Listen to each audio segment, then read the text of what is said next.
ഹരിശ്രീ ഗണപതയേ നമ. അവിഘ്നമസ്തു. ശ്രീരാമ രാമ രാമ ശ്രീരാമചന്ദ്ര ജയ. ശ്രീരാമ രാമ രാമ ശ്രീരാമഭദ്ര ജയ. ശ്രീരാമ രാമ രാമ സീതാഭിരാമ രാമ. ശ്രീരാമ രാമ രാമ ലോകാഭിരാമ രാമ. ശ്രീരാമ രാമ രാമ രാവണാന്തക രാമ. ശ്രീരാമ മമ ഹൃദി രമതാം രാമ രാമ. പുത്രന്റെ മരണവൃത്താന്തം അറിഞ്ഞ് പങ്ക്തികന്ധരൻ മോഹാലസ്യപ്പെട്ട് മഞ്ചത്തിൽ വീണുപോയി. രാവണൻ മകനെക്കുറിച്ചോർത്ത് ഹൃദയം പൊട്ടി നിലവിളിച്ചു. അവസാനം പറയുകയാണ്, എൻ്റെ മകൻ്റെ കഴുത്തറപ്പിച്ചത് ആ കുലടയായ സീതയാണ്. അതിന് പകരമായി ഈ നിമിഷം തന്നെ ഞാൻ അവളുടെയും കഴുത്തറക്കും. ആ വംശദ്വേഷിയായ വിഭീഷണന്റെ ഭാര്യ സന്തതികളെയും ഞാൻ ഹനിക്കും. മറ്റൊന്നും എനിക്കിനി നോക്കാനില്ല. ഇങ്ങനെ പറഞ്ഞുകൊണ്ട് ക്രുദ്ധനായി രാവണൻ വാളും വീശിക്കൊണ്ട് അശോകാരാമത്തിലേക്ക് അതിവേഗം നടന്നു. അപ്പോൾ അത് കണ്ടപ്പോൾ കുംഭകർണന്റെ സ്യാലനായ പാർശ്വകേശൻ തടഞ്ഞുകൊണ്ട് ഉപദേശിച്ചു, ധർമ്മയുദ്ധത്തിൽ അങ്ങയുടെ മകൻ മരിച്ചാൽ അതിന് പ്രതികാരമായി നിരപരാധിനിയായ ഒരു വധൂരത്നത്തെ വധിക്കുന്നത് നീതിയും ധർമ്മവുമാണോ? അതുപോലെ വിഭീഷണ പത്നിയെയും വധിക്കാൻ അവരെന്ത് പിഴച്ചു? അങ്ങയുടെ വംശമഹത്വം അങ്ങ് മറക്കരുത്. അങ്ങ് ആരാണ്? ബ്രഹ്മകുലജാതൻ, പൗലസ്ത്യപുത്രൻ, ത്രിലോകങ്ങളിലും പുകൾ പെറ്റവൻ, ലോകപാലകന്മാരെ പോലും ജയിച്ചവൻ, ഭഗവാൻ പാർവതീരമണൻ അനുഗ്രഹിച്ചവൻ, വിശിഷ്ടങ്ങളായ നിരവധി വരസിദ്ധിയുള്ളവൻ, പതിവൃത ശിരോരത്നമായ മണ്ഡോദരിയുടെ മഹനീയ ഭർത്താവ്. അങ്ങനെ വീരാധിവീര വിശ്രുതനായ അങ്ങ് ആയോധനത്തിൽ ഒരു മകൻ മരിച്ചു എന്ന് പറഞ്ഞ് ഒരു അങ്കനാമണിയെ നിഗ്രഹിക്കുന്നത് ഏറ്റവും ദുഷ്കീർത്തികരമല്ലേ? അതൊരു ഭീരുവിന്റെ ലക്ഷണമായി ലോകം വ്യാഖ്യാനിക്കും. അല്ലെങ്കിൽ അത് തികഞ്ഞ ഭീരുത്വമായി ലോകം പരിഹസിച്ചെന്ന് വരും. അങ്ങ് നേരിട്ട് യുദ്ധം ചെയ്യുക. യുദ്ധത്തിൽ ശത്രുക്കളെ പരാജയപ്പെടുത്തി ആ വരാങ്കനയെ അങ്ങ് പരിഗ്രഹിക്കൂ. അത് വീരോചിതമായ പ്രവൃത്തിയായിരിക്കും. ഈ ഉപദേശം രാവണൻ അങ്ങനെ മനസ്സില്ലാ മനസ്സോടെ സ്വീകരിച്ചു. തൽക്ഷണം തന്നെ സർവായുധ സമേതനായി 4 അശ്വങ്ങളെ പൂട്ടിയ ഒരു മണിരഥത്തിൽ രക്ഷോവരപ്പടയുടെ സുരക്ഷിതമായ അകമ്പടിയോടെ ലങ്കാധിപൻ അംഗഭൂമിയിലെത്തി രാമചന്ദ്രനുമായി നേരിട്ടു. അർദ്ധയാമം കൊണ്ട് പകുതിയിലേറെ നിശാചരന്മാരെ രഘുപതി രാമൻ നിഗ്രഹിച്ചു. രാവണന്റെ രഥം തകർന്നു. സൂതനും കുതിരകളും വധിക്കപ്പെട്ടു. ആശരനാഥൻ ആശാഭഗ്നനായിട്ട് പിറകോട്ടു മാറി. അപ്പോഴാണ് ശത്രു സംഹാരാർത്ഥം ശുക്രാചാര്യർ തനിക്ക് ഉപദേശിച്ചു തന്ന മൂല മന്ത്രാക്ഷരികളും ഹോമകർമ്മ വിധവും ശക്രവൈരി ഓർമ്മിച്ചത്. മുടങ്ങാതെ ആ ഹോമം നടന്നാൽ ഹോമകുണ്ടത്തിൽ നിന്നും സമുത്ഭൂതമാകുന്ന ബാണചാപ തൂണീരങ്ങളെ കൊണ്ട് ഏത് ശത്രുവിനെയും നിഗ്രഹിക്കാമെന്നാണ് ആചാര്യൻ അരുളി അനുഗ്രഹിച്ചിട്ടുള്ളത്. അപ്പോൾ രാവണൻ രണഭൂമിയിൽ നിന്നും പിന്മാറി ആ ഹോമം നടത്താനുള്ള യത്നം ആരംഭിച്ചു. കൊട്ടാരത്തിൽ തിരിച്ചു വന്ന ദശവദനൻ കണ്ടത് ദുഃഖാർത്ഥയായ മണ്ഡോദരിയെയും മേഘനാഥ പത്നിയായ സുലോചനയെയുമാണ്. സമീപത്ത് ധന്യമാല നിന്ന് കണ്ണുനീർ വാർക്കുന്നുണ്ട്. മണ്ണിൽ കിടന്ന പുത്രന്റെ ശിരസ്സെടുത്ത് മടിയിൽ വെച്ചുകൊണ്ട് മണ്ഡോദരി വിലപിക്കുകയാണ്. മേഘനാഥന്റെ പത്നിയായ സുലോചന ഒരു ഭ്രാന്തിയെ പോലെ അലറിക്കരയുകയാണ്. അപ്പൊ ഈ സമയത്താണ് രാവണൻ അവിടെ എത്തിയത്. അപ്പോൾ ശരീരം മുഴുവനും രക്തമൊക്കെ ആയിട്ട് വന്നു നിൽക്കുന്ന ഭർത്താവിനെ കണ്ടിട്ട് സങ്കടത്തോടെ മണ്ഡോദരി പറഞ്ഞു, അങ്ങേക്ക് ഇനിയും സമാധാനമായില്ലെന്നോ? അങ്ങയുടെ ഭോഗാസക്തി എന്തെല്ലാം അനർത്ഥങ്ങളാണ് ഉണ്ടാക്കിയിരിക്കുന്നത്. പുത്രമിത്രാദികളെ മുഴുവനും അങ്ങ് കൊല്ലിച്ചു. ലങ്കാനിവാസികളിൽ പകുതിയിലേറെ നാശമടഞ്ഞു. ഈ നിൽക്കുന്ന സുലോചനയെ അങ്ങ് കാണുന്നില്ലേ? ഭർതൃദുഃഖം സഹിക്കാൻ വയ്യാതെ അവളൊരു ഭ്രാന്തിയെപ്പോലെയായി. ഞാനും ധന്യമാലയും പുത്രദുഃഖ വഹ്നിയിൽ കിടന്ന് ചാമ്പലാകുന്നു. വന്നതെല്ലാം വന്നു. ഇനിയെങ്കിലും അങ്ങ് ലങ്കയുടെ രക്ഷയ്ക്ക് വേണ്ടി യുദ്ധം മതിയാക്കൂ. ഞങ്ങളുടെ ഈ തീരാദുഃഖം ഞങ്ങളുടെ വിധിയാണെന്ന് കരുതി ഞങ്ങൾ സമാധാനപ്പെടാം. രാവണൻ ചോദിച്ചു, മണ്ഡോദരി, ഈ യുദ്ധം എങ്ങനെ അവസാനിപ്പിക്കണമെന്നാണ് നിങ്ങൾ പറയുന്നത്? ഞാൻ രാമന്റെ മുമ്പിൽ ചെന്ന് മാപ്പ് പറയണമെന്നോ? രാവണന്റെ പൗരുഷത്തിന് അത് യോജിച്ചതല്ല. അഭിമാന സംരക്ഷയല്ലേ മരണത്തേക്കാൾ അഭികാമ്യം. ധന്യമാല പറഞ്ഞു, അഭിമാനഹീനമായി രാമപാദത്തിൽ വീഴണമെന്ന് ഞങ്ങൾ ഒരിക്കലും പറയുകയില്ല. അപ്പോൾ രാവണൻ പറഞ്ഞു, മകളെ സുലോചനെ, നീ സങ്കടപ്പെടേണ്ട. നിന്റെ ഭർത്താവിനെ വധിച്ചതിന് പകരമായി സീതയെ നിന്റെ അന്തഃപുരം തൂപ്പുകാരിയായി ഞാൻ അയച്ചു തരാം. ഏതായാലും ഞാനിപ്പോൾ ഒരു ശത്രു സംഹാര ഹോമം ആരംഭിക്കാൻ പോവുകയാണ്. അസുരഗുരുവരനായ ശുക്രാചാര്യരുടെ ഉപദേശപ്രകാരമുള്ള ഹോമമാണ്. അത് പൂർത്തിയായാൽ ശത്രു സംഹാരവും വിജയവും സുനിശ്ചിതമാണ്. യാതൊരു സംശയവും വേണ്ട. മുനിവചനം മിഥ്യയാവുകയില്ല. രാവണൻ ആ ദിവ്യ ഹോമത്തിന് വേണ്ട സാമഗ്രികൾ ഒക്കെ സംഭരിച്ച് ഒരു രഹസ്യമായൊരു ഗഹ്വരത്തിൽ പ്രവേശിച്ച് അതിൽ മറ്റാരും കടക്കാതിരിക്കാൻ തക്കവണ്ണം ബലിഷ്ഠന്മാരായ കാവൽക്കാരെയും ചുറ്റും നിർത്തിയിട്ട് ഏകാഗ്രനിഷ്ഠയോടെ ഹോമം ആരംഭിച്ചു. ആ സമയത്ത് കൊട്ടാരത്തിലേക്ക് പോയ ദശകണ്ഠൻ പൂർവാധികം ജാഗ്രതയോടും തയ്യാറോടും കൂടി വലിയ ഒരു സൈന്യ സന്നാഹ സമേതം ഇപ്പൊ യുദ്ധത്തിന് വരുമെന്ന് പ്രതീക്ഷിച്ചുകൊണ്ട് രാമലക്ഷ്മണന്മാരും മർക്കടപ്പടയും കാത്തുനിന്നു. നേരം 10 നാഴികയോളം പുലർന്നു. എന്നിട്ടും രാവണന്റെ സാന്നിധ്യം പുറത്ത് കണ്ടില്ല. രാവണൻ അങ്ങനെ അടങ്ങിയിരിക്കുന്ന ആളല്ല. പിന്നെ എന്താണ് ഈ മൗനം? എല്ലാവരും ആലോചിച്ചു. അപ്പോൾ രക്ഷയില്ലെന്ന് കണ്ട് യുദ്ധം മതിയാക്കി പിൻവാങ്ങിയതായിരിക്കുമോ? ആ വിധത്തിലും ചിലർ സംശയിച്ചു. ആ സമയം കോട്ടയ്ക്കുള്ളിൽ നിന്നും ആകാശത്തില് ക്രമാതീതമായ വിധം ഇങ്ങനെ ധൂമപടലങ്ങൾ പൊങ്ങുന്നത് കണ്ട് വിഭീഷണൻ പറഞ്ഞു, പ്രഭോ, രാവണൻ കൊട്ടാരത്തിന്റെ അന്തർഭാഗത്തുള്ള ഒരു രഹസ്യ ഗഹ്വരത്തിലിരുന്ന് ഹോമം നടത്തുകയാണ്. അതിന്റെ പുകയാണ് മേൽപോട്ട് വരുന്നത്. ശുക്രാചാര്യർ ഉപദേശിച്ച മൂലമന്ത്രം ജപിച്ചുകൊണ്ടുള്ള ശത്രു സംഹാര ഹോമമാണത്. അത് പൂർത്തിയായാൽ പിന്നെ ആ ജഗത്രയ വീരനെ ജയിക്കാൻ ആർക്കും സാധ്യമല്ല. അതുകൊണ്ട് ഹോമം പൂർത്തിയാകാൻ അനുവദിക്കരുത്. അതിനു മുമ്പ് ഏത് വിധവും അത് മുടക്കണം. ഉടനെ തന്നെ അർക്കപുത്രന്റെ ആജ്ഞ അനുസരിച്ച് കവികളും മതിലുകളും ഗോപുരങ്ങളും ചാടിക്കടന്ന് ഹോമഗഹ്വരം കണ്ടുപിടിക്കാൻ അവിടെ ഓടി നടന്നു. അതിനിടയിൽ കണ്ണി കണ്ട രാക്ഷസന്മാരെയൊക്കെ അവർ കൊല്ലുകയും ചെയ്തു. ഹനുമാനും അങ്കദനും കൂടി അനവധി മത്തഗജങ്ങളെയും മേതുല തുരകങ്ങളെയും അടിച്ച് അന്തപുരത്തിലേക്ക് ഓടിച്ചു. വളരെ സ്യന്തനങ്ങളും അവർ തകർത്തു. അങ്ങനെ പരിപന്തികള് പ്രാകാരത്തിനകത്ത് കടന്നതോടുകൂടി നിശിചരന്മാര് പ്രാണരക്ഷാർത്ഥം പല വഴിക്കും പലായനം ചെയ്തു. എന്നിട്ടും ഭൂഗർഭത്തിലുള്ള ഗഹ്വരം കാണാൻ അവർക്ക് സാധിച്ചില്ല. അപ്പോഴാണ് വിഭീഷണന്റെ പുത്രിയായ ത്രിജട കൈകൊണ്ട് ഒരു സംജ്ഞ നൽകി ആ ഗഹ്വര സ്ഥാനം സൂത്രത്തില് അങ്കദന് കാണിച്ചു കൊടുത്തു. അപ്പോൾ വാനരന്മാരെല്ലാവരും കൂടി പിന്നെ അങ്ങോട്ടേക്ക് പാഞ്ഞു. കാവൽക്കാരായ രാക്ഷസന്മാരെ മുഴുവൻ അവർ അടിച്ചു കൊന്നു വലിച്ചെറിഞ്ഞു. പിന്നീട് അവര് ആ വിലദ്വാരത്തിൽ കൂടി വലിയ പാറക്കല്ലുകൾ അകത്തേക്ക് എറിഞ്ഞു. ഹോമദ്രവ്യങ്ങളും ദീപജാലങ്ങളും തട്ടിത്തെറിപ്പിച്ചു. എന്നിട്ടും ദശഗ്രീവൻ അശേഷം അനങ്ങിയില്ല. ഏകാഗ്രനിഷ്ഠനായി പൂജ തുടരുകയാണ്. എന്ത് ചെയ്തിട്ടും അങ്ങേര് അചഞ്ചലനായിട്ട് ഇങ്ങനെ ഹോമകർമ്മ വ്യഗ്രനിഷ്ഠയോടെ ഇരുന്നതേയുള്ളൂ. അപ്പോൾ അങ്കദന്റെയും ഹനുമാന്റെയും നേതൃത്വത്തിൽ ഏതാനും കവികൾ അവിടെ അകത്തേക്ക് കടന്നിട്ട് കർമ്മിയുടെ കരത്തിലിരുന്ന ഹോമക്കരണ്ടിയും മണിയും അവർ പിടിച്ചു പറിച്ച് ദൂരേക്ക് എറിഞ്ഞു. ഹോമകുണ്ടത്തിൽ അവർ വെള്ളമൊഴിച്ചു, അഗ്നിയെയും കെടുത്തി. അങ്ങനെ ആക്രമണ സന്നദ്ധനല്ലാതിരിക്കുന്ന ആരെയും ആക്രമിക്കരുതെന്നുള്ള രാമഭദ്രന്റെ കൽപ്പന അവർ ഓർമ്മിച്ചു. ആയതിനാൽ സ്വസ്ഥനായിരിക്കുന്ന രാവണനെ അവർ ആക്രമിക്കാൻ മടിച്ചു. അപ്പോൾ ഇങ്ങനെ നിഷ്ഠയിൽ നിന്നും ഇവനെ ഇളക്കാൻ എന്താണ് മാർഗമെന്ന് അവർ ആലോചിച്ചു. അപ്പോൾ മണ്ഡോദരിയെ ബലമായിട്ട് പിടിച്ചുകൊണ്ടുവന്നിട്ട് രാവണ സന്നിധിയിൽ നിർത്തി ഭയപ്പെടുത്തുക, അങ്ങനെ ഭീഷണിപ്പെടുത്തുക അല്ലാതെ അധർമ്മപരമായി യാതൊന്നും ചെയ്യരുതെന്ന് രഘുവരൻ പ്രത്യേകം കൽപ്പിച്ചിട്ടുള്ള വിവരം അനിലപുത്രൻ അങ്കദാദികളെ ധരിപ്പിച്ചു. അല്പസമയത്തിനകം കവിവരന്മാര് അന്തപുരത്തില് കടന്നിട്ട് കാമിനീരത്നമായ മണ്ഡോദരിയെ ഹോമഗഹ്വരത്തിന്റെ വാതിൽക്കൽ കൊണ്ടുവന്ന് നിർത്തി. അവളുടെ വിലാപം അത്യുച്ചത്തിൽ മുഴങ്ങി. ഏകാഗ്രനിഷ്ഠനായിരിക്കുന്ന പാകശാസന വൈര്യയുടെ കർണങ്ങളിൽ അത് തുളഞ്ഞു കയറി. അയ്യോ, ദയവ് ചെയ്ത് നിങ്ങൾ എന്നെ അപമാനിക്കരുത്. രാവണൻ ചെയ്ത കുറ്റത്തിന് അദ്ദേഹത്തിന്റെ പത്നിയായ ഞാൻ എന്തു പിഴച്ചു? അങ്കദൻ ചോദിച്ചു. നീ എന്തു പിഴച്ചെന്നോ? സതീമണിയായ സീതാദേവിയെ കട്ട് 1 കൊല്ലമായി ഇവിടെ കൊണ്ടുവന്ന് താമസിപ്പിച്ചിരിക്കുന്നു. അതേക്കുറിച്ച് എന്തെങ്കിലും നിന്റെ ഭർത്താവായ ആ മൂഢനോട് നീ ചോദിച്ചോ? 10,000 പതിവ്രതകളെ ബലമായി പിടിച്ച് ഇവിടെ കൊണ്ടുവന്ന് നിന്റെ മുമ്പിലിട്ട് അവൻ മാനഭംഗപ്പെടുത്തുന്നു. അത് നീ അറിഞ്ഞില്ലേ?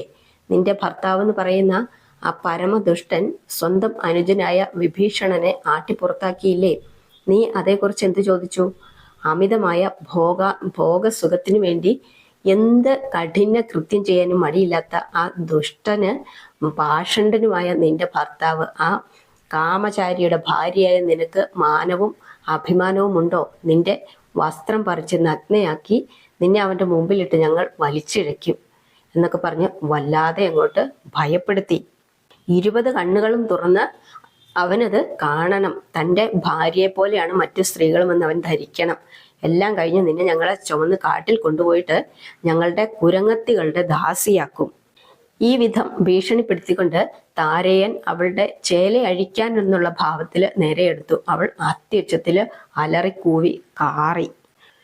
മണ്ഡോദരി നിലവിളിച്ചു, ഈ കശ്മലന്മാർ കാട്ടുന്നത് എന്താണെന്ന് അങ്ങ് കാണുന്നില്ലേ? ഇത് ചോദിക്കാൻ അങ്ങയ്ക്ക് എന്തുകൊണ്ടാണ് സാധിക്കാത്തത്? അങ്ങ് എന്തിനു വേണ്ടിയാണ് ഇനി പൂജയും ഹോമവും ഒക്കെ നടത്തുന്നത്? ഭാര്യയെ മറ്റുള്ളവർ ഉപദ്രവിക്കുന്നത് കണ്ടിട്ട് അത് തടയാതെ അങ്ങ് എന്തിനാണ് ഇനി ജീവിക്കുന്നത്? ഇനി അങ്ങേക്ക് ജീവിക്കാൻ യാതൊരു യോഗ്യതയുമില്ല, അങ്ങ് പോയി മരിക്കുന്നതാണ് നല്ലതെന്നെല്ലാം പറഞ്ഞ് ഒരുപാട് വല്ലാതെ വിലപിച്ചു. അപ്പോൾ ഈ വിലാപം കേട്ടുകൊണ്ട് അവസാനം ദശകണ്ഠൻ ധ്യാനവും ഹോമവും ഒക്കെ നിർത്തിയിട്ട് ചന്ദ്രഹാസവും കയ്യിലെടുത്തുകൊണ്ട് ആ ഗഹ്വരത്തിന് പുറത്തേക്ക് ചാടി വന്നു. അപ്പൊ ആ സമയം കൊണ്ട് മർക്കടന്മാര് തിരിച്ചോടി അവരുടെ സങ്കേതത്തിലെത്തി. എന്നിട്ട് ഹോമം മുടക്കിയ വിവരം രാമചന്ദ്രനെ അറിയിച്ചു. എന്നാൽ രാവണൻ ഉടനെ രംഗത്തിൽ പ്രവേശിക്കുമെന്ന് വിഭീഷണനും അഭിപ്രായപ്പെട്ടു. അപ്പൊ ഈ സമയത്ത് രാവണൻ മണ്ഡോദരിയെ സാന്ത്വനപ്പെടുത്തി. മണ്ഡോദരി ഭയവും വിഷാദവും വെടിഞ്ഞ് നീ അന്തപുരത്തിലേക്ക് പോകൂ, ഇത് എൻ്റെ ഒരു ശാപഫലം മാത്രമാണ്. വാനരന്മാർ നിന്നെ മാനഭംഗപ്പെടുത്തിയില്ലല്ലോ, വെറുതെ ഭീഷണിപ്പെടുത്തുകയല്ലേ ചെയ്തുള്ളൂ, സാരമില്ല. അവരെ ഒന്നടങ്കം സംഹരിക്കാതെ ഞാൻ ഇനി തിരിച്ചു വരികയില്ല. ഈ വാൾപിടിയിൽ പിടിച്ചുകൊണ്ട് ഞാനിതാ സത്യം ചെയ്യുന്നു, ഈ സമരത്തിൽ ഞാൻ ജയിക്കുന്നില്ലെങ്കിൽ ഭൂമിയിൽ പിന്നെ ജീവിക്കുകയില്ല. സത്യം. രാമസായകമേറ്റ് ഞാൻ മരിക്കും, മരിച്ചുകൊള്ളട്ടെ. രാമൻ എന്നെ കൊല ചെയ്യുകയാണെങ്കിൽ, അങ്ങനെ സംഭവിക്കുകയില്ല, ഇനിയിപ്പോൾ അഥവാ അങ്ങനെ സംഭവിക്കുകയാണെങ്കിൽ വീരപത്നി എന്ന നിലയിൽ നീ അപ്പോൾ തന്നെ സീതയെ വധിച്ച് അഗ്നിപ്രവേശം ചെയ്യണം. എന്നിട്ട് എന്നോടുകൂടി ചേർന്ന് കൊള്ളുക. മക്കളും ഭർത്താവും ഇല്ലാതെ അശരണ എന്ന നിലയിൽ നീ പിന്നെ ജീവിക്കരുത്. അപ്പോൾ മണ്ഡോദരി രാവണനെ ഉപദേശിച്ചു, ഞാൻ പറയുന്നത് അങ്ങ് കേൾക്കണം. തെറ്റായ മാർഗത്തിൽ ചരിക്കുവാൻ ഞാൻ അങ്ങയെ ഇതുവരെ ഉപദേശിച്ചിട്ടില്ല. രാഘവനെ ജയിക്കുവാൻ അങ്ങയ്ക്ക് സാധ്യമല്ലാത്ത കാര്യത്തിന് വേണ്ടി ഒരുമ്പിടുന്നത് ബുദ്ധിശൂന്യതയല്ലേ? ഇതുവരെയുള്ള അനുഭവം കൊണ്ട് രാമന്റെ മഹത്വം അങ്ങയ്ക്ക് ഗ്രഹിക്കാൻ കഴിഞ്ഞില്ലേ? അദ്ദേഹം സാക്ഷാൽ ജഗന്മയനായ ശ്രീ നാരായണമൂർത്തിയുടെ അവതാരമാണ്. ധർമ്മ സംസ്ഥാപനത്തിനു വേണ്ടിയാണ് അദ്ദേഹം മനുഷ്യനായി അവതരിച്ചിരിക്കുന്നത്. ദുഷ്ടനിഗ്രഹവും ശിഷ്ട പരിപാലനവുമാണ് അദ്ദേഹത്തിന്റെ അവതാരോദ്ദേശം. അങ്ങയെ നിഗ്രഹിക്കുവാനാണ് അദ്ദേഹം ഇപ്പോൾ ഇവിടെ എഴുന്നള്ളിയിരിക്കുന്നത്. അതങ്ങ് ഓർമ്മിക്കണം. അങ്ങയ്ക്കും പുത്രമിത്രാദികൾക്കും വംശത്തിനും നാശത്തിനു വേണ്ടിയാണ് അങ്ങ് ജാനകി ദേവിയെ അപഹരിച്ചത്. അല്ലാതെ മറ്റെന്താവശ്യം അതുകൊണ്ട് അങ്ങ് എന്ത് സാധിച്ചു? കാമലമ്പടത്വം കൊണ്ട് ലങ്ക നശിപ്പിച്ച പടുവങ്കൻ എന്ന ദുഷ്കീർത്തിക്ക് അങ്ങ് പാത്രമായി കഴിഞ്ഞു. അതുകൊണ്ട് ജനകാത്മജയെ ആ പുണ്യ പൂമാന്റെ കാലടികളിൽ കാഴ്ചവെച്ചിട്ട് അങ്ങ് തപസ്സിന് പോകൂ, ഞാനും കൂടെ വരാം. ഇതേവരെ ചെയ്ത പാതകങ്ങളെല്ലാം തപസ്സുകൊണ്ട് നമുക്ക് പരിഹരിക്കാം. ഈ രാജ്യം രാമഭക്തനായ വിഭീഷണൻ ഭരിക്കട്ടെ. രാവണൻ പറഞ്ഞു, സൽഗുണവതിയായ മണ്ഡോദരി, നീ പറഞ്ഞത് കാര്യമാണ്, ഞാനത് സമ്മതിക്കുന്നു. പക്ഷേ സമയം വൈകിപ്പോയി. പുത്രമിത്രാദികളെയും സോദരന്മാരെയും വംശ്യ സഹോദരന്മാരെയും ബന്ധുക്കളെയും അമാത്യന്മാരെയും സേനാപതികളെയും എല്ലാം മൃത്യുവിനിരയാക്കിയതിനു ശേഷം ഞാൻ മാത്രം തനിച്ചെന്തിനു ജീവിക്കുന്നു? അത് ചണ്ഡ പരാക്രമശാലിയായ ദശകണ്ഠനടുത്ത വീരപ്രവൃത്തിയാണോ? പൗലസ്ത്യ തനയന് പൗരുഷമാണോ? അല്ല, ഒരിക്കലുമല്ല. ആ ഹീനമായ ജീവിതത്തെക്കാൾ എത്രയോ ശ്രേഷ്ഠമാണ് മരണം. ഏതായാലും വരുന്നത് പോലെ വരട്ടെ, ഞാൻ യുദ്ധത്തിന് പോകുകയാണ്. രാവണൻ ഭീരുവല്ല. ഈശ്വരാനുകൂലമുണ്ടെങ്കിൽ ഇനിയും നമുക്ക് തമ്മിൽ കാണാം. പോയി ധന്യമാലയെയും സുലോചനയെയും ആശ്വസിപ്പിക്കൂ. ഞാൻ മരിച്ചുപോയാൽ സീതയെ നീ ഒരിക്കലും ദ്രോഹിക്കരുത്. അവൾ പരിശുദ്ധയാണ്. വിഭീഷണ പത്നിയായ സരമയും പുത്രി ത്രിജടയും കുംഭകർണ പത്നിയായ ദൗഹിത്രിയും ഒരുമിച്ച് നിങ്ങൾ സ്വരുമയോടെ ജീവിക്കണം. മരിച്ചാലും ലോകാവസാനം വരെ ഞാൻ ജീവിക്കും. ഈ വിധം ഉപദേശിച്ച് ദശകണ്ഠൻ മണ്ഡോദരിയെ അന്തപുരത്തിലേക്ക് പറഞ്ഞയച്ചു. അനന്തരം ദശഗ്രീവൻ ശേഷിച്ച 10 സേനാപതികളോടും മന്ത്രിമാരോടും വലിയ ഒരു പടയോടും കൂടി വാദ്യഘോഷങ്ങളും ഭേരിനാദങ്ങളും മുഴക്കി ആഹവത്തിനായി പുറപ്പെട്ടു. അത് കണ്ട് വിഭീഷണൻ രാമനോടായി പറഞ്ഞു, ഈ വരുന്നതാണ് രാവണനുള്ള ശേഷിച്ച സൈന്യങ്ങൾ. ബാക്കിയെല്ലാം ചത്തൊടുങ്ങിക്കഴിഞ്ഞിരിക്കുന്നു. ഹോമവിഘ്നം നേരിട്ടതിന് ശേഷം രണ്ടും കൽപ്പിച്ച് ഇറങ്ങി തിരിച്ചിരിക്കുകയാണ്. അപ്പോൾ രാമൻ പറഞ്ഞു സുഗ്രീവനെ നോക്കിക്കൊണ്ട്, അർക്കാത്മജ, നിങ്ങളാരും ഇപ്പോൾ യുദ്ധം ചെയ്യണമെന്നില്ല. രാവണനുമായി പോരാടാൻ ഞാൻ ഒരാൾ മാത്രം മതി. അവനുമായിട്ടുള്ള യുദ്ധം എൻ്റെ ഒരു മുറയാണ്. അപ്പോൾ രാക്ഷസന്മാർ ആരെയും ഇനി വധിക്കണമെന്നില്ല. ലങ്കശൂന്യമാകരുതല്ലോ. രാവണവധം മാത്രമാണ് ഇനിയുള്ള നമ്മുടെ കർത്തവ്യം. അത് ഞാൻ നിർവഹിച്ചു കൊള്ളാം. രാമരാവണ യുദ്ധം കാണുവാൻ ദേവഗന്ധർവ കിംപുരുഷന്മാരടച്ച് വാനവീഥിയിൽ വന്നു നിരന്നു. രാമരാവണ യുദ്ധത്തിന് സമം രാമരാവണ യുദ്ധമല്ലാതെ മറ്റൊന്നുമില്ലെന്ന് അവർ ജയഘോഷം മുഴക്കി. രാക്ഷസ സ്ത്രീകളുടെ ദീനവിലാപങ്ങളാല് ലങ്ക മുഴുവനും മുഖരിതമായി കൊണ്ടിരുന്നു. അപ്പോൾ രാമൻ നിലത്ത് നിന്നും രാവണൻ രഥത്തിൽ നിന്നുമാണ് യുദ്ധം തുടർന്നുകൊണ്ടിരുന്നത്. ഹനുമാൻ രാമസവിധത്തിൽ വന്ന് ഉണർത്തിച്ചു, സ്വാമി, അടിയന്റെ കണ്ഠത്തിൽ കയറിയിരുന്ന് യുദ്ധം ചെയ്താലും ഇനിമേൽ രാമരഥം ആഞ്ജനേയനാണ്. രാമൻ പറഞ്ഞു, വേണ്ട മാരുതി, ഞാൻ നിലത്ത് നിന്നുകൊള്ളാം. ഭൂമിയാണ് എൻ്റെ രഥം. ഹനുമാന്റെ നിർബന്ധം വർദ്ധിച്ചപ്പോൾ ദശരഥ സൂനു വാദാത്മജന്റെ ഗളതലത്തില് ആരൂഢനായി ആഹവം തുടർന്നു. രാവണന്റെ അമ്പുകൾ മുഴുവനും പവനതനയൻ കൈകൊണ്ട് പിടിച്ച് ഓടിച്ചു ദൂരെ എറിഞ്ഞുകൊണ്ടിരുന്നു. അല്പസമയം കഴിഞ്ഞപ്പോൾ രാവണൻ ക്ഷീണിച്ച് രഥത്തിൽ നിന്ന് വീണു. അപ്പോൾ അംബുജലോചനൻ ധർമാർത്ഥമായി ഉപദേശിച്ചു, ലങ്കാപതേ, താങ്കൾ യുദ്ധം ചെയ്ത് ക്ഷീണിച്ചിരിക്കുന്നു. പോയി അല്പസമയം വിശ്രമിച്ചതിനു ശേഷം തിരിച്ചു വരൂ. അതുവരെ ഞാൻ ഇവിടെ കാത്തു നിൽക്കാം. രാവണൻ തിരിച്ചുപോയി. അല്പം കഴിഞ്ഞപ്പോൾ പൂർവാധികം ഉന്മേഷത്തോടെ 4 കൂറ്റൻ വെള്ളക്കുതിരകളെ പൂട്ടിയ ഒരു പുത്തൻ രഥത്തിൽ തിരിച്ചു വന്ന് യുദ്ധം ആരംഭിച്ചു. നിലത്ത് നിന്നുകൊണ്ടാണ് രാഘവൻ രാവണനെ അപ്പോൾ എതിർക്കാൻ തുടങ്ങിയത്. സർവ അസ്ത്രങ്ങളും അവർ അങ്ങോട്ടും ഇങ്ങോട്ടും പ്രയോഗിച്ചു. രാവണൻ രഥത്തിലും രാമചന്ദ്രൻ നിലത്തും നിന്ന് രണമാടുന്നത് കണ്ട് വാസവൻ തൻ്റെ സാരഥിയെ വിളിച്ചു പറഞ്ഞു, മാതലി, ലോകരക്ഷകനായ ഭഗവാൻ ധർമ്മരക്ഷയ്ക്ക് വേണ്ടി നഗ്നപാതനായി നിലത്തു നിന്നാണ് ലോകകണ്ഠകനായ ദശകണ്ഠനോട് പോരാടുന്നത്. ഉടൻ നീ തേര് കൊണ്ടുപോയി അദ്ദേഹത്തെ തേരിൽ കയറ്റി യുദ്ധം നയിക്കുക. ഇന്ദ്രന്റെ ആജ്ഞ അനുസരിച്ച് മാതലി രഥവുമായി മാനവേന്ദ്രന്റെ തിരുമുമ്പിൽ വന്ന് കൈകൂപ്പി. വാനവർനാഥന്റെ നിർദ്ദേശം അറിയിച്ചു. രാമൻ സാരഥിയെ വണങ്ങി ദേവരഥത്തിൽ പ്രവേശിച്ചു. അതോടുകൂടി രണവീര്യവും വർദ്ധിച്ചു. ഇന്ദ്രസ്യന്തനത്തെയും ഇന്ദ്രസൂതനെയും കണ്ട് ഇന്ദ്രവൈരിയായ രാവണൻ കോപത്തോടെ ദന്തം കടിച്ചമർത്തി ഞെരിച്ചുകൊണ്ട് അത്യുഗ്രശക്തിയുള്ള ഒരു രാക്ഷസാസ്ത്രം രാമന്റെ നേർക്ക് പ്രയോഗിച്ചു. ആ ബാണം സർപ്പങ്ങളായി ദാശരഥിയുടെ മാറിലേക്ക് ചീറിപ്പാഞ്ഞെടുത്തു. തൽക്ഷണം തന്നെ ഗരുഡവാഹനൻ വൈനതേയാസ്ത്രം പ്രയോഗിച്ച് ആ നാഗവിശിഖങ്ങളെ നശിപ്പിച്ചു. ഉടൻ രാവണൻ ഒരു ഗന്ധർവാസ്ത്രം തൊടുത്തുവിട്ടു. രാമൻ അതേ അസ്ത്രം കൊണ്ട് തന്നെ അങ്ങോട്ടും പ്രയോഗിച്ചു. അതിനെ നിർജീവമാക്കി. ദശകണ്ഠൻ അപ്പോൾ മയദത്തമായ ശൂലം രഘുപതിയുടെ നേർക്കെറിഞ്ഞു. അത്ഭുത ശക്തിയുള്ള ആ ശൂലം പാഞ്ഞടുത്ത് രാമന്റെ ശരസമൂഹങ്ങളെ മുഴുവനും ചുട്ടെരിച്ചു കളഞ്ഞു. ആ സമയം രാമചന്ദ്രമൂർത്തി ഇന്ദ്രദത്തമായ വേല് എടുത്ത് ഇന്ദ്രാരിയുടെ നേർക്കും പ്രയോഗിച്ചു. ആ വേല് രാവണശൂലത്തിൽ തട്ടി അതിനെ ഖണ്ഡിച്ചു കളഞ്ഞു. രാമശരങ്ങളേറ്റ് നിശാചര വീരൻ പിന്നെയും തകർന്ന് രഥത്തിൽ വീണു. അവന്റെ കുതിരകളും സൂതനും രാമസായകമേറ്റ് യമപുരി പ്രാപിച്ചു. ക്ഷണനേരം കൊണ്ട് ക്ഷീണ വിമുക്തനായി രാക്ഷസ വീരൻ മറ്റൊരു രഥത്തിൽ ആരൂഢനായി വിശിഖാവലികളാൽ വിശ്വനാഥന്റെ വിമോഹന ഗാത്രം മുഴുവനും മൂടി. പക്ഷേ ആ ശരസമൂഹങ്ങൾ വൈഷ്ണവാസ്ത്ര തേജസ്സിനാൽ നിഷ്ഫലങ്ങളായി പൊഴിഞ്ഞ് താഴെ വീഴുകയാണ് ചെയ്തത്. അതുകണ്ട് കോപാന്ധനായി ദശകന്ധരൻ തൻ്റെ സ്യന്തനത്തെ രാമചന്ദ്രന്റെ അടുത്ത് കൊണ്ടുപോയി നിർത്താൻ സാരഥിയോട് ആജ്ഞാപിച്ചു. തേര് അടുത്തതോടുകൂടി അതിൻ്റെ ധ്വജം സൗമിത്രി എയ്തു മുറിച്ച് താഴത്തിട്ടു. ഗദയാലടിച്ച് വിഭീഷണൻ വാജികളെയും വധിച്ചു.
അപ്പോൾ കോപവൈരാഗ്യത്തോടെ രാവണൻ തന്റെ വേലെടുത്ത് വിഭീഷണന്റെ കണ്ഠം ലക്ഷ്യമാക്കി എറിഞ്ഞു. പെട്ടെന്ന് രാമൻ ഒരു ഇന്ദ്രബാണം തൊടുത്തുവിട്ട് ആ വേലിനെ തെറിപ്പിച്ചു കളഞ്ഞു. രാവണഹസ്തത്തിൽ തിരിച്ചെത്തിയ വേല് അതേ നിമിഷത്തിൽ തന്നെ ആ ദുഷ്ടൻ ലക്ഷ്മണന്റെ നേർക്ക് പ്രക്ഷേപിച്ചു. അതേറ്റ് സൗമിത്രി ബോധഹീനനായി നിലത്തു വീണു. ഇത് ദുഃഖിക്കാനുള്ള സമയമല്ല, ലക്ഷ്മണനെ സൂക്ഷിച്ചുകൊള്ളൂ എന്ന് സുഗ്രീവാദികളോട് നിർദ്ദേശിച്ചിട്ട് രാമഭദ്രൻ ദശകന്ധരന്റെ രഥത്തിനടുത്തേക്കെത്തി. ആ സമയം ഇന്ദ്രസാരഥിക്കും 4-5 രാവണ ബാണങ്ങളേറ്റു. രാവണൻ ഒരു താമസാസ്ത്രം രാഘവന്റെ നേർക്ക് അയച്ചു. രാഘവൻ ഒരു പാവകാസ്ത്രത്താൽ അതിനെ നിഷ്ഫലമാക്കി. രാമന്റെ സാമർഥ്യവും തീക്ഷ്ണ വേഗതയും കണ്ട് കൈകസി സൂനുവിന്റെ കരളൊന്നു പിടച്ചു. 20 കൈകളിലുമുള്ള ചാപങ്ങൾ പെരുമഴ പോലെ കൂരമ്പുകൾ പൊഴിച്ചു. അവയെ അതിശയകരമായ വിധം പ്രതിരോധിച്ചുകൊണ്ട് പ്രഭാകര വംശതിലകൻ ഒരു ഇന്ദ്ര മഹാസ്ത്രമെയ്ത് രാവണന്റെ 5 തലകളും മുറിച്ചു. അത്ഭുതം, ആ തലകൾ 5ഉം വീണ്ടും സ്വസ്ഥാനങ്ങളിൽ മുളച്ചു വന്നു. പിന്നെയും രാമൻ രാവണ ശിരസുകൾ ഛേദിച്ചു. എങ്കിലും അപ്പോഴൊക്കെയും അവ വീണ്ടും മുളച്ചു വന്നുകൊണ്ടിരുന്നു. യുദ്ധം വീക്ഷിക്കുവാൻ ദേവന്മാരോടുകൂടി അമ്പരതലത്തിൽ അപ്രത്യക്ഷനായി നിന്നിരുന്ന അഗസ്ത്യ മാമുനീന്ദ്രൻ ആ സമയം അവിടെ മായാ യവനികയാൽ മറഞ്ഞ് പ്രത്യക്ഷീഭവിച്ച് രാമന് ശത്രുഹരശക്തമായ ആദിത്യ ഹൃദയ മൂലമന്ത്രം ഉപദേശിച്ചു. ആ മന്ത്രം 3 തവണ ജപിച്ചാൽ വിജയം സുനിശ്ചിതമാണെന്നും ധരിപ്പിച്ച് വേണ്ട അനുഗ്രഹങ്ങളും നൽകിയതിനു ശേഷം കുംഭസംഭവൻ തിരോഭൂതനായി. രാവണന്മാർ തമ്മിൽ പിന്നീട് നടന്ന യുദ്ധം ലോകം കണ്ടിട്ടുള്ളതിലും കേട്ടിട്ടുള്ളതിലും വെച്ച് ഏറ്റവും ഭയാനകവും ഉഗ്രവുമായിരുന്നു. രാമന്റെ രഥധ്വജം മുറിക്കാൻ രാവണൻ പലവട്ടം പരിശ്രമിച്ചു, പക്ഷെ ഫലിച്ചില്ല. അതെ, അവന്റെ സമയമായി. രാമൻ തിരുവുള്ളത്തിൽ നനച്ചു. രാവണ, നിന്റെ അവസാനമായിരിക്കുന്നു എന്ന് വിളിച്ചു പറഞ്ഞുകൊണ്ട് വിശ്വംഭരനായ രാമഭദ്രൻ ഒരു വിരിഞ്ചാസ്ത്രം പ്രയോഗിച്ച് ത്രിലോക വീരപരാക്രമിയായ ദശകണ്ഠ രാവണ രക്ഷോവരന്റെ വക്ഷസ് ഭേദിച്ചു. അതോടുകൂടി ചേതനയറ്റ അവന്റെ ജഡം തെറിച്ച് നിലത്തു വീണു. അപ്പോൾ ഭൂതലം തന്നെ ഒന്ന് പ്രകമ്പനം കൊണ്ടു.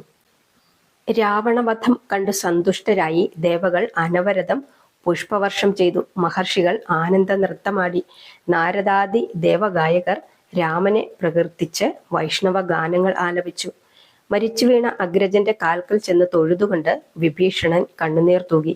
ഒരു അനുജനെന്നുള്ള നിലയിൽ ആ മൃതഗാത്രത്തെ അവൻ 7 തവണ പ്രദക്ഷിണം വെച്ച് പാദങ്ങളിൽ വീണ് നമസ്കരിച്ചു. സമരാനന്തരം സരസിജ നയനൻ സഹസ്രാക്ഷ സാരഥിയായ മാതലിയെ അനുഗ്രഹിച്ച് തേരോടുകൂടി പാകശാസനപുരിയിലേക്ക് അയച്ചു. ഭർത്താവിന്റെ മരണമറിഞ്ഞ് ദുഃഖാർത്ഥരായി മണ്ഡോദരിയും ധന്യമാലയും മാറത്തലച്ച് നിലവിളിച്ചുകൊണ്ട് ഭ്രാന്തികളെ പോലെ ഓടിവന്ന് മൃതഗാത്രം കെട്ടിപ്പുണർന്ന് വിലപിച്ചു. രാമചന്ദ്രൻ അടുത്തുവന്ന് കാരുണ്യപൂർവ്വം അവരെ കടാക്ഷിച്ചുകൊണ്ട് സാന്ത്വനപ്പെടുത്തി. ഉത്തമകളായ സതീമണികളെ, നിങ്ങളുടെ ഭർത്താവ് മരിക്കുകയാണോ ചെയ്തിട്ടുള്ളത്? ധീരോദാത്തനായി ഒരു വീര പോരാളിയായി സമരം ചെയ്ത് അടർക്കളത്തിൽ വീണ് വീരസ്വർഗം പ്രാപിക്കുകയല്ലേ ചെയ്തിട്ടുള്ളത്? അങ്ങനെ ഒരു വീരപരാക്രമിയുടെ ധർമ്മപത്നിമാരാണ് നിങ്ങൾ. മക്കൾ മുഴുവൻ മരിച്ചിട്ടും കുലുങ്ങാത്ത വീരകേസരിയുടെ പത്നിമാർ. ഈ അവസരത്തിൽ നിങ്ങൾ കരയുകയല്ല വേണ്ടത്. ഭർത്താവിന് വീരോചിത പുണ്യ പദവി ലഭിച്ചതിന് നിങ്ങൾ സന്തോഷിക്കുകയാണ് വേണ്ടത്. അദ്ദേഹത്തിന്റെ അന്ത്യം അദ്ദേഹം നേരത്തെ തന്നെ കുറിച്ചിരുന്നു. നിങ്ങളും അത് ഗ്രഹിച്ചിട്ടുണ്ട്. രാവണൻ പല അധർമ്മങ്ങളും ചെയ്തിട്ടുണ്ടെങ്കിലും ആ അധർമ്മങ്ങൾ മൂലമുള്ള പാപസഞ്ചയങ്ങൾ ഇപ്പോൾ നശിച്ചു കഴിഞ്ഞിരിക്കുന്നു. വീരനാരികളെ പോലെ പ്രിയതമന്റെ സ്വർഗയാത്രയ്ക്കുള്ള പാത നിങ്ങൾ ഒരുക്കുക. വിദ്വേഷ ഭക്തി മൂലം നിങ്ങളുടെ ആത്മനാഥന് വിഷ്ണു ലോകം സിദ്ധിക്കും. നിങ്ങൾ പാവന മനസ്സുന്യകളായി ഭവിച്ചിരിക്കുന്നു. രാവണൻ പാവന ചരിതനുമായി തീർന്നിരിക്കുന്നു. നിങ്ങൾ സങ്കടം വെടിഞ്ഞ് സുകൃതിനികളായി വാഴുക. അവർ രണ്ടുപേരും എഴുന്നേറ്റ് രാമഭദ്രന്റെ പാദങ്ങളെ പ്രണമിച്ചു. ദിവ്യപ്രഭു, അവിടുന്ന് ആരാണെന്ന് അടിയങ്ങൾ അറിയുന്നുണ്ട്. മണ്ഡോദരി ഭക്തിപൂർവം തൊഴുതുകൊണ്ടുണർത്തിച്ചു. അനന്തരം ദാശരഥി വിഭീഷണനോടായി പറഞ്ഞു, ലങ്കേശ്വര, അഗ്രജന്റെ ഭൗതിക ശരീരം ഇനി ഉടനെ സംസ്കരിക്കാൻ നോക്കണം. അതാണ് അങ്ങയുടെ ഇനിയത്തെ പ്രധാന കർത്തവ്യം. രാജോചിതമായ വിധം അത് നിർവഹിക്കണം. അപ്പോൾ വിഭീഷണൻ പറഞ്ഞു, പ്രഭു, അടിയന് മാപ്പ് തരണം. അവിവേകം പറഞ്ഞുവെന്ന് തിരുവുള്ളത്തിൽ തോന്നരുത്. ഈ ദുഷ്ടനോളം മിത്രദ്രോഹം ചെയ്ത ഒരു പാപി ഈ ഭൂതലത്തിലില്ല. ഈ ലങ്കയ്ക്ക് വേണ്ടി അടിയൻ നിന്തിരുവടിയുടെ പാദങ്ങളെ അഭയം പ്രാപിച്ചു. അല്ലെങ്കിൽ ഈ ലങ്കയും കൂടി ഇപ്പോൾ കാണുമായിരുന്നില്ല. ആയതിനാൽ ഈ പാപിയുടെ ഉടൽ സംസ്കരിക്കാൻ അടിയനോട് ആജ്ഞാപിക്കരുത്. അടിയൻ അത് ചെയ്യാൻ അർഹനല്ല. രാമൻ പറഞ്ഞു, എന്റെ ബാണമേറ്റ് വീരസ്വർഗം പ്രാപിച്ച അഗ്രജന്റെ പാതകങ്ങൾ സർവവും പരാഭൂതമായിരിക്കുന്നു. മരണത്തിന് ശേഷം അവന്റെ ജഡത്തിനോട് വൈരാഗ്യവും ശത്രുതയും ഭാവിക്കുന്നത് ധർമ്മമല്ല. വിഭീഷണ, ശത്രുവിന്റെ മരണത്തോടു കൂടി അവനോടുള്ള ശത്രുതയും അവസാനിപ്പിക്കണം. അതാണ് ഉത്തമമായ ധർമ്മം. മരിച്ചാലും വൈരാഗ്യം വച്ചു പുലർത്തുന്നവൻ പാപിയും അധർമ്മനും നിന്ദ്യനുമാണ്. അതുകൊണ്ട് ശത്രുത വെടിഞ്ഞ് ജ്യേഷ്ഠന്റെ ചരമക്രിയാദികൾ അങ്ങ് നിർവിഘ്നം നടത്തുക. വിഭീഷണൻ വിഭുവായ രാമദേവനെ തൊഴുതു. പറഞ്ഞുപോയ അപരാധം ക്ഷമിക്കണമെന്ന് അപേക്ഷിച്ചു. അനന്തരം രാവണ മൃതഗാത്രം ആചാരവിധിപ്രകാരം അത്യാഡംബരപൂർവം രാജോചിതമായ വിധം സംസ്കരിക്കപ്പെട്ടു. അനവധി ദാനധർമ്മങ്ങളും പൂജകളും അഗ്രജന്റെ ആത്മശാന്തിക്ക് വേണ്ടി വിഭീഷണൻ നിർലോഭം നടത്തി. ചിതയിൽ നിന്നും ഉയർന്ന അഗ്നിജ്വാലയെ രാമചന്ദ്രൻ തന്റെ കരാങ്കുലികളാൽ വീശി അനുഗ്രഹിച്ചു. എല്ലാ ചരമക്രിയകളും കഴിഞ്ഞപ്പോൾ നേരം സായാഹ്നമായി. അന്ന് തന്നെ വിഭീഷണനെ ലങ്കാധിപതിയായി അഭിഷേകം ചെയ്യാൻ രാമൻ ലക്ഷ്മണനോട് ആജ്ഞാപിച്ചു. നിങ്ങളെല്ലാവരും രാജധാനിയിലേക്ക് പോയിക്കൊള്ളൂ, ഞാനിവിടെ വിശ്രമിക്കാം. അഭിഷേക കർമ്മം സൗമിത്രി നിർവഹിക്കും. കല്യാണരൂപി കൽപ്പിച്ചു. അതനുസരിച്ച് ശേഷിച്ച നിശാചരന്മാരും അമാത്യന്മാരും സേനാപതികളും പുരസ്ത്രീകളും രാജപത്നിമാരും എല്ലാവരും സഭാമണ്ഡലത്തില് പ്രവേശിച്ചു.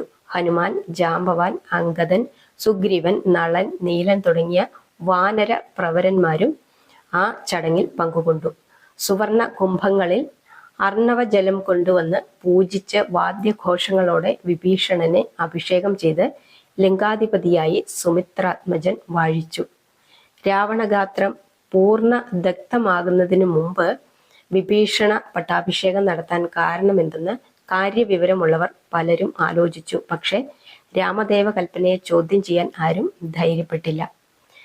പട്ടാഭിഷേകം കഴിഞ്ഞ് വിഭീഷണൻ പരിവാര സമേതം രഘുപതി സവിധത്തിൽ വന്ന് വണങ്ങിയപ്പോൾ അദ്ദേഹം അരുളി ചെയ്തു, അർക്കചന്ദ്രന്മാരും ഭൂമിയും രാമകഥയും നിലനിൽക്കുന്ന കാലത്തോളം അങ്ങ് ലങ്കേശ്വരനായി വാഴ്ത്തപ്പെടുന്നതാണ്. ത്രേതായുഗവും ദ്വാപരയുഗവും കഴിഞ്ഞ് കലിയുഗത്തിന്റെ ആദ്യഘട്ടം കഴിയുന്നതുവരെ അങ്ങ് നിസ്തുല കീർത്തിമാനായി വിജയിക്കും. പുരവാസികൾ അനവധി തിരുമുൽ കാഴ്ചകൾ വിഭീഷണന്റെ മുമ്പിൽ സമർപ്പിച്ചു. അവയെ ആ രാമഭക്തൻ പല ചുമടുകളായി എടുപ്പിച്ച് ആ പുണ്യ പുരുഷോത്തമ തിരുമുമ്പിൽ കൊണ്ടുവന്ന് ഉപഹാരമായി അർപ്പിച്ച് കൈകൂപ്പി മാറി നിന്നു. വിഭീഷണ, എല്ലാം ഞാൻ സന്തോഷപൂർവ്വം സ്വീകരിച്ചു എന്ന് വിചാരിച്ചു കൊള്ളുക എന്ന് മന്ദസ്മിതം തൂകി അരുളി ചെയ്തുകൊണ്ട് ആ കാഴ്ചദ്രവ്യങ്ങളെ കാരുണ്യമൂർത്തി തിരിച്ച് വിഭീഷണനു തന്നെ നൽകി. അടുത്തു നിന്നിരുന്ന സുഗ്രീവാദി വാനര പ്രവീണരെയെല്ലാം അടുത്തു വിളിച്ച് വാത്സല്യപൂർവ്വം അദ്ദേഹം പറഞ്ഞു, അനവധി സങ്കടങ്ങളും ക്ലേശങ്ങളും ത്യാഗങ്ങളും സഹിച്ച് നിങ്ങൾ എനിക്ക് വേണ്ടി ചെയ്ത സഹായങ്ങൾ ഞാൻ ഒരിക്കലും മറക്കുകയില്ല. രാമശബ്ദവും വാനരനാമവും ലോകത്തിൽ ഒന്നിച്ചു തന്നെ നിലനിൽക്കും. മർക്കടന്മാർക്ക് രാമനാമം പോലെ മധുരമായൊരു ശബ്ദം വേറെ ഉണ്ടായിരിക്കുന്നതല്ല. ഭക്തോത്തമനായ ഹനുമാൻ എന്നും എൻ്റെ ഹൃദയത്തിൽ നിഴലിച്ചുകൊണ്ടിരിക്കും. സുഗ്രീവ, അങ്ങ് കിഷ്കിന്ധാധിപതിയായെങ്കിലും അംഗദൻ എന്നും ഇളമുറയും അങ്ങയ്ക്ക് പുത്രതുല്യനുമായിരിക്കണം. ഏറ്റവും വാത്സല്യത്തോടു കൂടി അവനെ അങ്ങ് കരുതണം. അപാരമായ കഴിവുള്ള അവൻ കിഷ്കിന്ധയ്ക്ക് എന്നും ഒരു നേട്ടമായിരിക്കും. നിങ്ങൾ എല്ലാവരും പോയി ദീർഘകാലം സുഖിച്ചു വാഴുക. എൻ്റെ അനുഗ്രഹം നിങ്ങളിൽ എപ്പോഴും ഉണ്ടായിരിക്കും. കിഷ്കിന്ധാധിപതിയായ സുഗ്രീവനും ലങ്കാധിപതിയായ വിഭീഷണനും എന്നും സുഹൃത്തുക്കളായി വർത്തിക്കണം. ഇനി അല്പസമയം എൻ്റെ വില്ലൊന്ന് വിശ്രമിക്കട്ടെ. അദ്ദേഹം കോദണ്ഡം എടുത്ത് താഴെ വെച്ച് അതിനെ തൊട്ടുവന്ദിച്ചു. ഉടനെ ലക്ഷ്മണൻ അതെടുത്ത് തൻ്റെ അംശത്തിൽ സന്ധാനം ചെയ്തു. അഗ്രജ ചാപം ചുമക്കുക എന്നുള്ളത് സൗമിത്രിയുടെ ഒരു ചുമതലയായിരുന്നു. ബാക്കി നമുക്ക് നാളെ പറയാം.